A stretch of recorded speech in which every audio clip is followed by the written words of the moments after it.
Imagine this. It's 2014 and the world is buzzing about India. Global headlines are calling our Prime Minister, Narendra Modi, a visionary, a reformer, the man who's going to turn India into an economic powerhouse.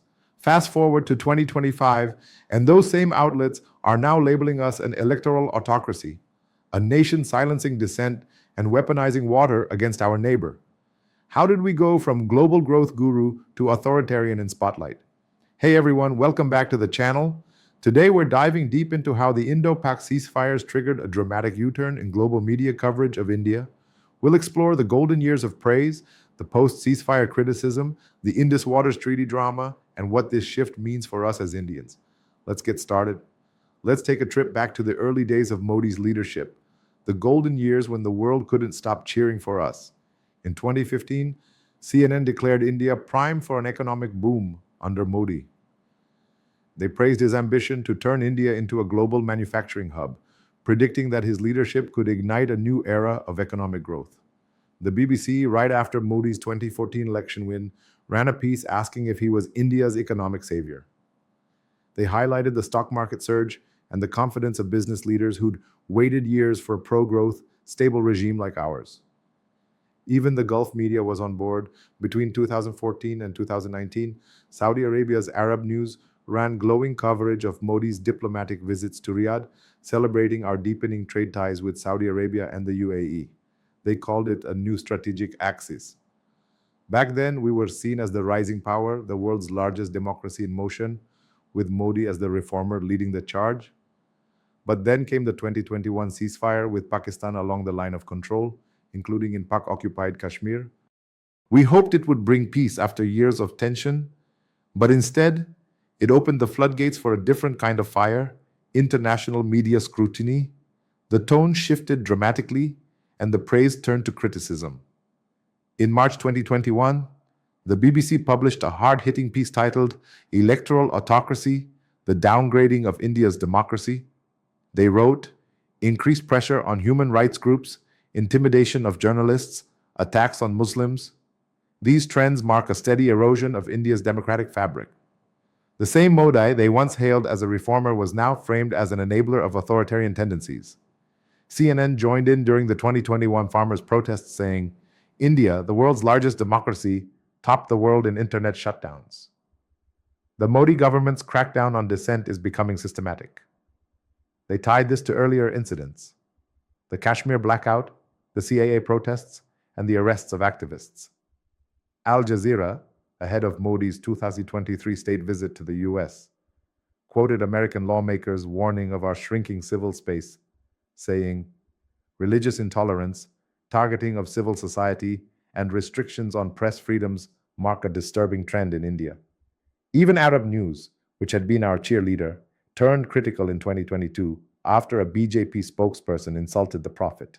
They wrote, "India faces diplomatic fallout. Modi's silence on rising Hindutva violence is hurting India's golden era with Gulf allies." For a Saudi paper to go beyond reporting and into direct critique, that was unprecedented.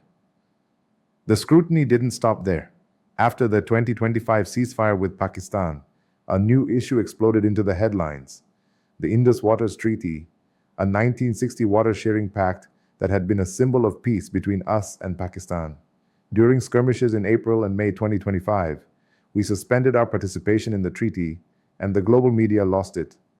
CNN reported, "India's decision to weaponize water by pulling out of a crucial water-sharing pact with Pakistan marks a dangerous escalation."